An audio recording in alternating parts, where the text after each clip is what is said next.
Olá, o tema da aula de hoje é Técnicas de negociação e vendas, conceitos introdutórios. Nessa aula abordaremos que negociação não tem relação apenas com questões comerciais, mas que também pode ser tratada de uma perspectiva diplomática, ou seja, há interesses entre as partes que podem ser divergentes e a partir disso é necessário que haja uma negociação para que se chegue a um acordo que possa beneficiar ou não ambas as partes. Isso dependerá de como a negociação está sendo tratada. Então, na aula de hoje, veremos alguns aspectos de negociação, entre eles, negociação em conflito, estilos de negociação e a interface de negociação com a área comercial. Abordaremos agora a negociação e sua relação com as organizações. Antes de tudo, vejamos duas definições que dois importantes dicionários brasileiros apresentam. Negociar, lidar com negócios, transacionar comercialmente, pactuar, diligenciar. Negociar, promover o andamento de algo, trocar, comprar ou vender, ajustar, celebrar, combinar, manter relações para concluir tratados ou convênios. O que percebemos de comum entre essas duas definições? Primeiramente, que negociação lida com interesses, que muitas vezes são divergentes e que, portanto, podem levar a um conflito, que também é outro elemento presente nas definições. Outro aspecto importante dentro da negociação são os acordos e as formas de consenso, ou seja, procurar-se-á tentar negociar e convencer alguma das partes de que pode ocorrer essa negociação, que ela pode funcionar e que pode dar certo para ambas as partes. Além disso, a questão de interesses que nem sempre são parecidos, que podem ser complementares, mas muitas vezes são divergentes, além do conflito, podem gerar problemas futuros de não ocorrer negociação. A negociação também, como vemos, não tem apenas uma característica comercial, e isso aparece muito no texto em termos de trocas, de acordos, mas também uma característica de diplomacia. E essa diplomacia não está apenas presente em situações de relação entre países, mas também em qualquer negociação que aconteça no nosso dia a dia, onde alguém vai tentar convencer a outra parte do que ele se posiciona e do que ele acredita como certo e como correto dentro da realidade. E essa negociação faz parte do nosso dia a dia, desde um aluno que tenta negociar uma data de prova com um professor, até um casal que tenta negociar a data mais adequada para eles saírem. Negociação está presente desde as relações entre organizações, mas também nas relações entre as pessoas. Porque, como colocado antes, há sempre interesses que podem ou não ser divergentes. Desta maneira, nós percebemos que negociação, fazendo parte na vida das pessoas, também tem que fazer parte do conhecimento de quem lida, quem trabalha nas organizações e na área comercial. Vejamos agora duas definições de autores que trabalham com o assunto de negociação. Negociação é o processo de alcançar objetivos por meio de um acordo nas situações em que existem interesses comuns, complementares e opostos, isto é, conflitos, divergências e antagonismos de interesses, ideias e posições. Negociação é o processo de buscar a aceitação de ideias, propósitos ou interesses, visando o melhor resultado possível, de tal modo que as partes envolvidas tenham a oportunidade de apresentar toda a sua argumentação e que o produto final seja maior que a soma das contribuições individuais. Assim como nas definições que nós apresentamos dos dicionários, essas definições de autores que trabalham com o assunto de negociação também têm coisas em comum. A primeira delas, que repete o que vimos antes, é interesse. Interesse é um aspecto chave em negociação. E esse interesse pode ser ou comum, ou complementar, ou diferente. E essas formas como aparecem esses interesses vão interferir no futuro dessa negociação e na forma como vai acontecer essa negociação. Outro aspecto relevante de um dos conceitos é trazer à tona a questão do ganha-ganha, como foi colocado, onde o todo seja maior do que a soma das partes.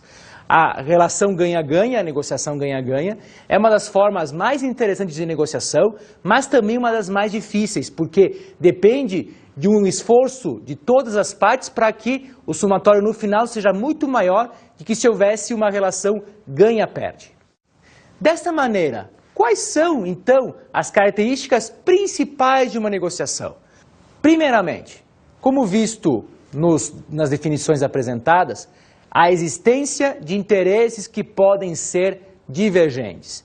Isso vai gerar para as partes uma necessidade de argumentação, uma competência de saber colocar os pontos fortes, de ressaltar as vantagens em relação a determinada proposta. Esses interesses divergentes podem levar ou não a conflitos. E depois surge em cima disso a necessidade de gerenciar esse conflito. Outro aspecto fundamental dentro da negociação é o envolvimento de pessoas. Isso nos remete à seguinte questão: negociação é uma atividade social, porque tem pessoas no meio disso. E pessoas, novamente, com interesses diferentes, e não apenas interesses diferentes, mas formas de enxergar o mundo diferentes. A negociação também pode ser encarada como uma atividade democrática. Mesmo que nós não estejamos falando de governos, de estados e muito mais de empresas, mesmo assim há um nível de democracia, há um nível em que se deve escutar o que a outra parte tem a dizer e com isso trabalhar de uma forma que possa beneficiar ambas as partes. Negociação também tem relação com promessa. A negociação em si, quando acontece o acordo, é uma promessa. Não aconteceu ainda a implementação dessa promessa.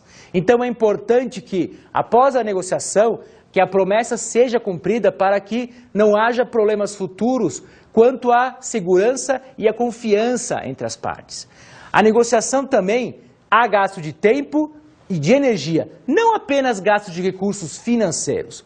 Com isso, há pessoas, há desempenhos, há tempo que deve ser gasto, não apenas para organizar a negociação, mas depois também para implementar o que foi acertado.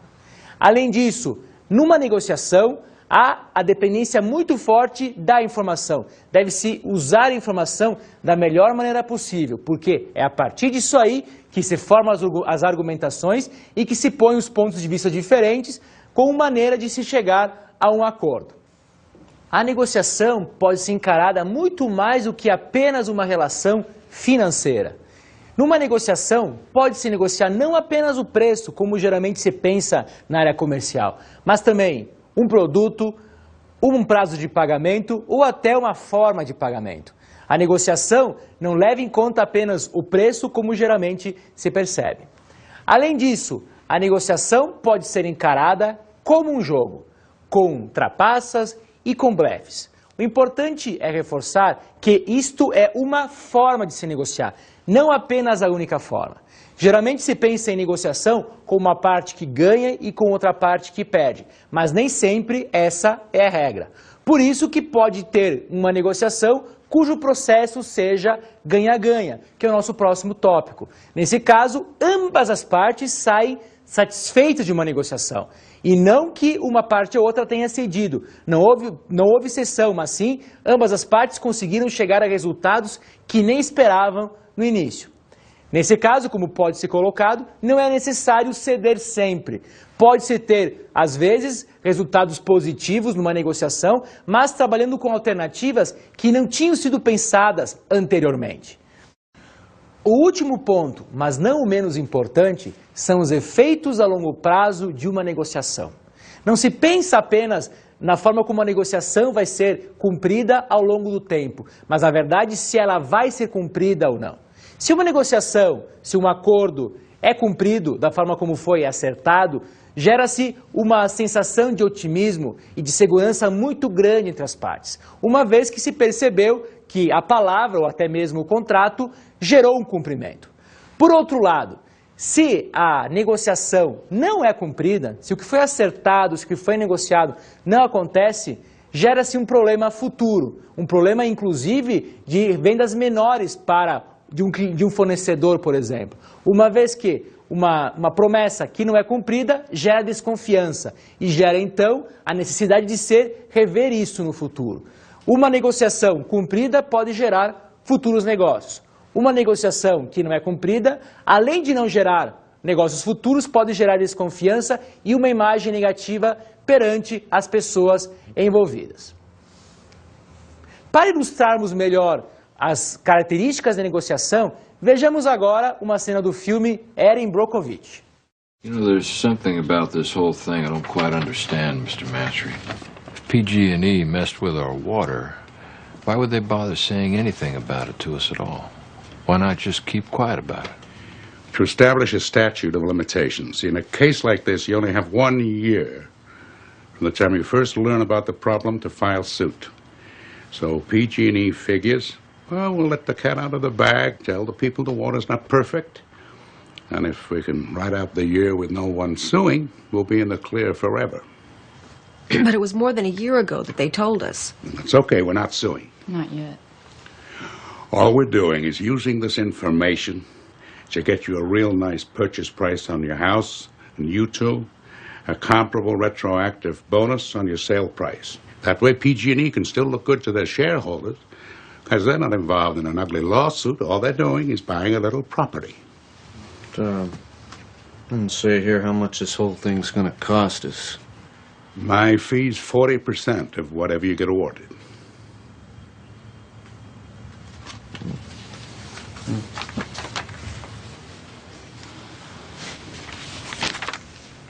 Boy, do I know how you feel. The first time I heard that number, I said, you've got to be kidding me. 40 goddamn %? Aaron. I'm the one that's injured, and this joker sits at a desk all day, and he wants to walk away with almost half my reward. Aaron, can I... But then I asked him what he makes if I don't get anything. Then I don't get anything either. Plus, he's out all the costs. So I realized he's taking a chance, too.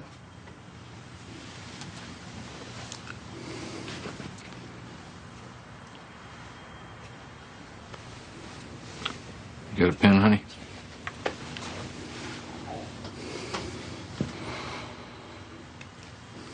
Well, all right. Oh, I made a bundt cake. Let me put on some coffee. Who would like coffee and cake? I do. Thanks, but we have to be getting back. Have a fucking cup of coffee. Coffee will be great, thank you. All right, I'll help you.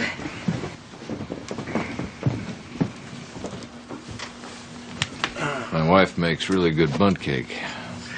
I love bundt cake. O que percebemos com a cena desse filme?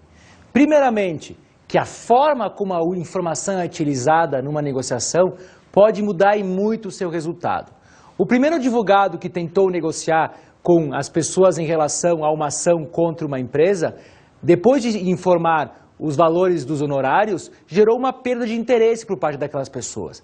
Quando Erin Brockovich conversou com essas mesmas pessoas, procurando apresentar o outro lado e o que elas teriam de benefício, mudou um pouco o ânimo das pessoas em relação a essa situação. Na realidade, Erin conseguiu se colocar no lugar dessas pessoas, conseguiu gerar o que chamamos de empatia, ou seja, percebeu que essas pessoas precisavam, quais eram as suas necessidades e o que deveria ser dito a elas para que elas pudessem enxergar essa questão dos honorários de uma outra maneira. Não existe apenas uma maneira de se negociar, mas diversas. Desta forma, vejamos agora os estilos de negociação. A primeira classificação que nós vamos ver está no livro Negociação e Solução de Conflitos, de Martinelli e Almeida, e é a classificação de Gottschalk. Gottschalk trabalha com 4 tipos de estilos: o estilo duro, o estilo caloroso, o estilo dos números e o estilo negociador. O estilo duro é aquele onde a pessoa pensa mais a curto prazo, é mais agressiva e tenta, de qualquer forma, conseguir a negociação, mas pela sua força, pela forma de colocar a sua vontade. É um estilo muito ligado àquelas pessoas que preferem conseguir resultados a curto prazo e pode ser uma relação ganha-perde. Nós também temos o estilo caloroso, que é, de certa forma, o contrário do estilo duro. Nesse caso, a pessoa tem uma relação muito forte com outras pessoas, gosta de se relacionar e procura, e é avessa a risco e avessa a conflitos. Essa pessoa procura não gerar conflitos para não ter problemas com outros. E isso pode gerar alguns problemas, em alguns momentos, negociações com problemas, porque não se vai, em alguns momentos, na raiz das situações que geram dificuldades para todos. Também nós temos o estilo dos números. Nesse caso, as pessoas que trabalham com esse estilo, que possuem essa característica, lidam com fatos e dados para a sua argumentação. Isso gera, em alguns momentos, a pessoa estar ligada apenas aos números, apenas aos fatos, para dizer o que ela pensa e para negociar, o que pode ser um problema quando se vem à tona questões de ordem emocional. Nós também temos o chamado estilo negociador. O estilo negociador é da pessoa que também se relaciona muito bem, mas que quer tentar negociar a qualquer preço. No caso na classificação, é o estilo que gera o menor comprometimento. Ou seja, como a pessoa está interessada de fechar o negócio a qualquer preço, a qualquer custo, ela não está interessada no que isso pode acontecer posteriormente para a outra parte. Dentro da classificação de Carl Gustav Jung, que também é apresentado no livro de Martinelli e Almeida, nós acrescentaríamos o estilo confrontador. O estilo confrontador, apesar de se parecer com os outros estilos, é diferente em sua natureza. Há a presença do estilo duro no confrontador, porque se quer saber o que realmente acontece com a argumentação, mas se está interessado na outra parte, ou seja, quer se trabalhar de forma igualitária, quer se buscar um resultado justo para ambas as partes. No confrontador se tem então o argumento, que às vezes é pesado, que pode gerar conflitos, mas que sempre se busca uma relação onde ambas as partes saiam ganhando, ou pelo menos uma relação que seja justa para ambas as partes. Para ilustrarmos melhor os estilos de negociação, vejamos agora uma cena do filme O Clube do Imperador. Senator, here. You'll enjoy this. This was given to me by one of my constituents this morning. Take a look at that. Senator Bell's office. Hold it. Don't be too fast there, partner. Order roll. Here, go on. That was supposedly belonged to the coachman Robert E. Lee. Really? So he said. You're a history buff, aren't you? In a manner of speaking, sir, yes. Well, take that. That's yours. Oh, no, I couldn't. Oh, take the damn thing. It's a gift for all you've done for my son Sedgwick. Thank you. So, to what do I owe this honor? It's your son, Senator. Oh, Christ, what the devil's he done now? Cedric is clearly an intelligent boy, but, sir, he's not applying himself. He's not learning the material. I need a match. Yes, Senator, right What away. material is that? It's the Greeks and the Romans. We've left the Republic and entered the Empire, and Here you are, Thank you. Shut the door on your way out, will you? we're up to the reign of Augustus. You want to be careful with that thing, by the way. You know, it still fires. Cedric, it seems, is not paying attention in class, sir, nor is he doing the assigned reading. Let me ask you something. What's the good of what you're teaching those boys? Good. Yes, the good. Well, Senator, the Greeks and the Romans provided a model of democracy, which, I don't need to tell you, the framers of our own Constitution used as their inspiration. But more to the point, I think that when the boys read Plato, Aristotle, Cicero, Julius Caesar even, they're put in direct contact with men who, in their own age, exemplified the highest standards of statesmanship, of civic virtue, of character, conviction. Boy, that is a horse that can talk. So you're saying that my son Sedgwick has his head up his ass? Sir, it's my job to mold your son's character, and I think if... Mold him? Jesus, God in heaven, son, you're not going to mold my boy. Your job is to teach my son. You teach him his times tables. Teach him why the world is round. Teach him who killed who and when and where. That is your job. You, sir, will not mold my son. I will mold him. Yes, sir. Yes. Thanks for coming. Podemos perceber nessa cena onde um senador tenta negociar com um professor a situação do seu filho, a existência do estilo duro. O senador tenta, de todas as formas, conseguir que o filho seja beneficiado, mas isso apenas para o seu filho. De outra maneira, também, nós temos um jogo de palavras que tenta intimidar o professor e, além do mais, uma forma de comunicação não verbal nessa situação. Nós podemos ver que o senador ficou a todo momento de pé, não olhava nos olhos do professor e sempre interrompia quando o professor tentava apresentar o seu argumento. Na verdade, ele estava tentando negociar de qualquer forma para conseguir o que lhe interessava. E isso tornou a situação com o professor um pouco complicada, uma vez que o professor se sentiu um pouco intimidado em função dessa situação. Como vimos na cena do filme, há uma presença de conflito na negociação entre o senador e o professor. E esse é o tópico que abordaremos nesse momento. Um conflito ocorre em uma negociação quando interesses entre as partes, geralmente divergentes, levam a uma incompatibilidade entre essas partes.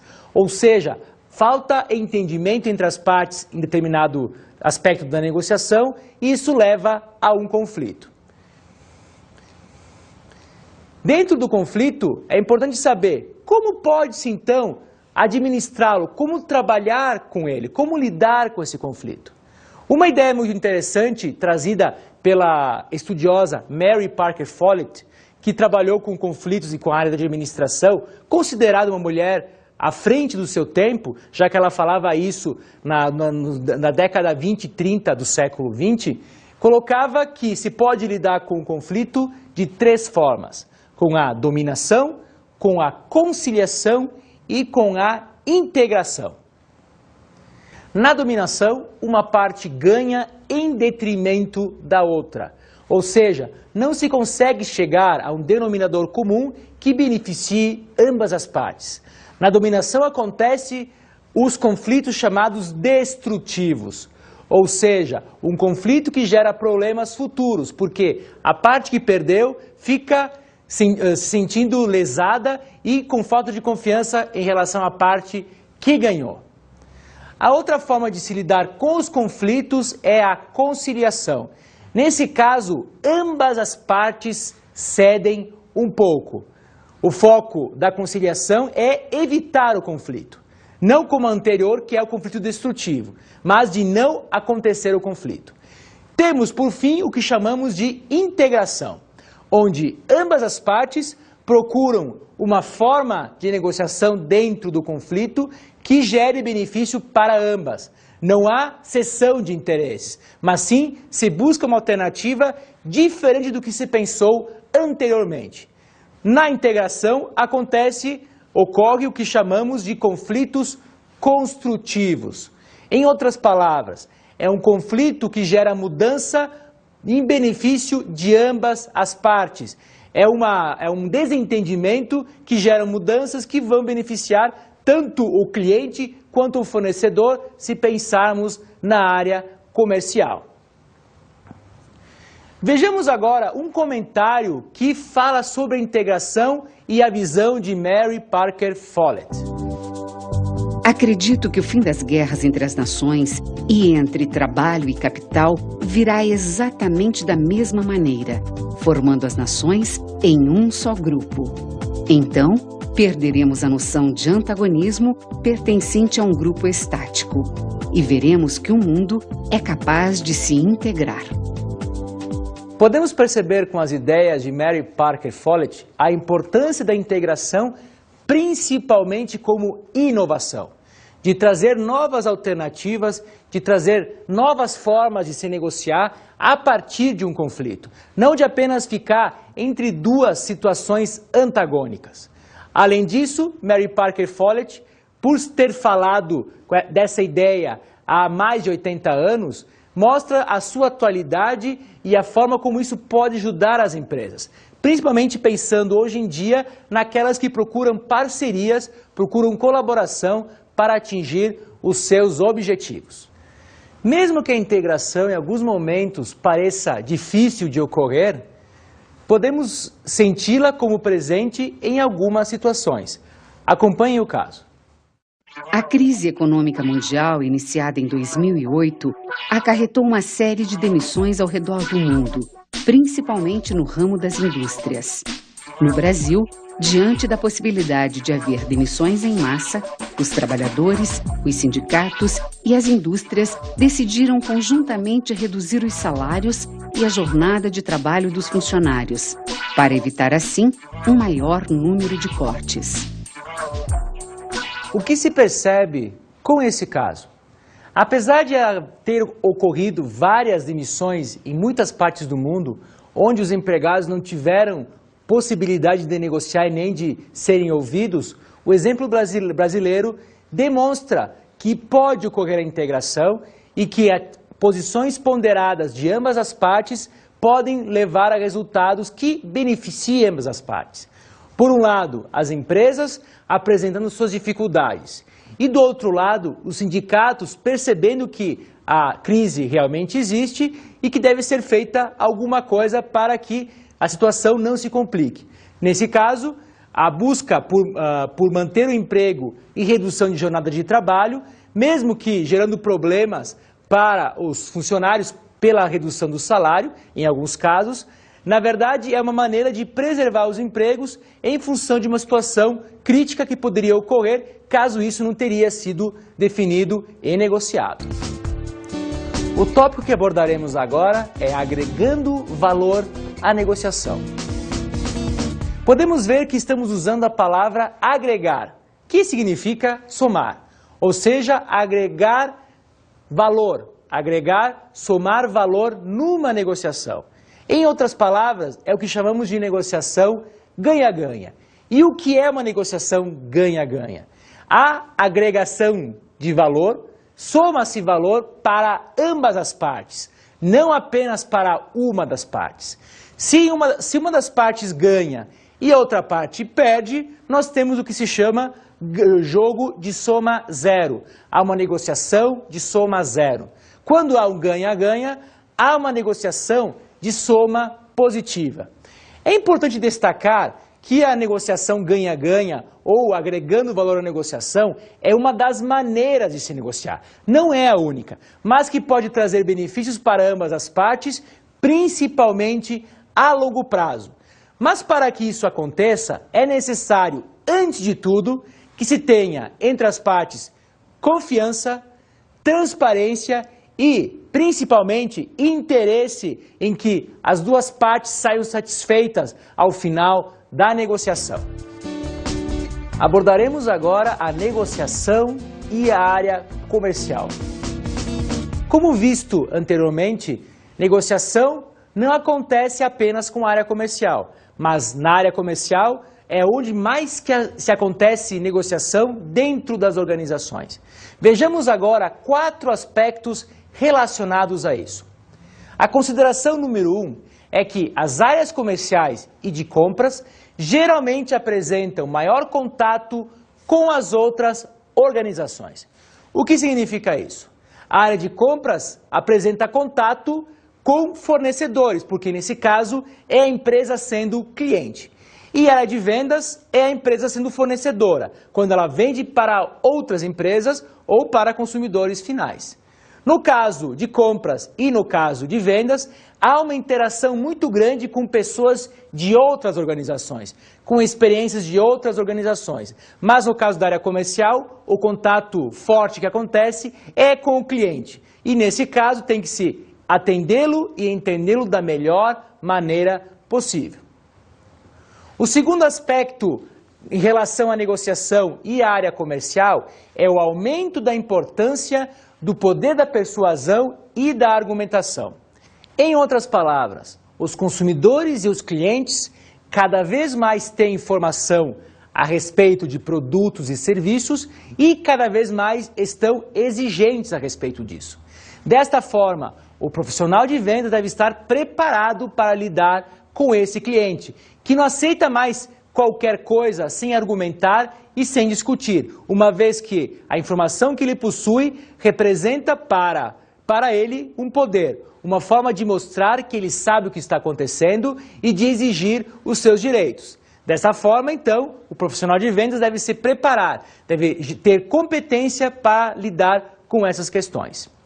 Temos também outro aspecto, que é a negociação na área comercial não tem apenas relação com o preço, mas também com a qualidade de produto e com a prestação de serviços aos clientes.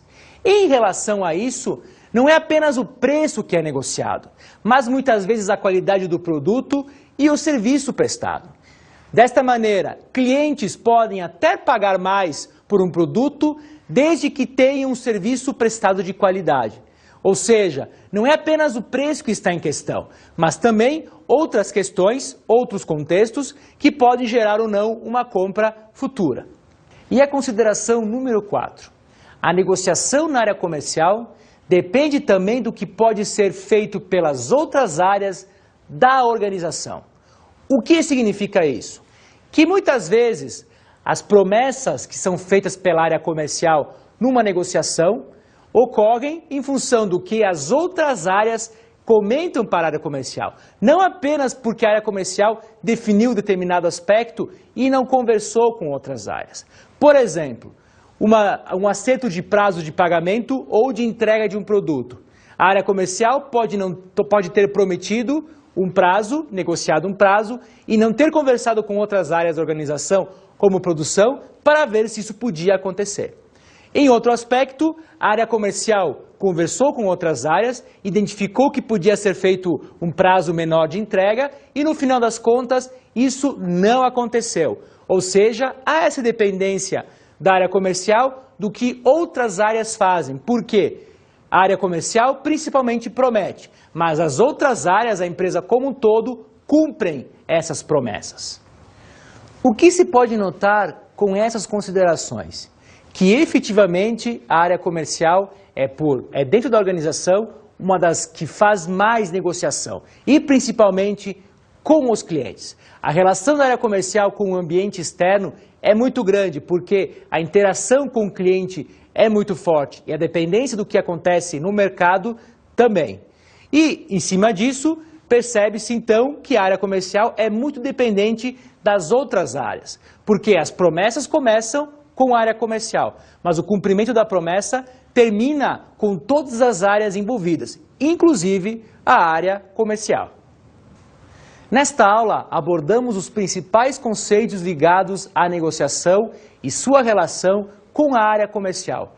Percebemos como a negociação faz parte do dia a dia de todas as pessoas e como ela é relevante para que a área comercial desempenhe o seu papel, que é principalmente atender os clientes. É necessário que se tenha negociação, porque os clientes, hoje em dia, cada vez mais têm informação e cada vez mais têm argumento para colocar na mesa. Com a negociação sendo feita de forma efetiva nas organizações, principalmente com ganha-ganha, que traz resultados a longo prazo, se consegue fortalecer os relacionamentos e a área comercial consegue frutos de clientes mais leais, clientes que continuem comprando dessa empresa.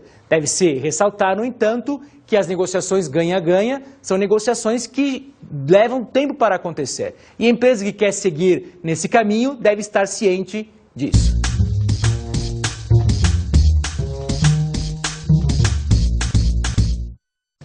Como dica de estudo para a aula de hoje, sugiro a leitura do livro Agregando Valor à Negociação, Processos de Negociações Inovadores, Equilibrados e Bem-Sucedidos, de Carl Albrecht e Steve Albrecht.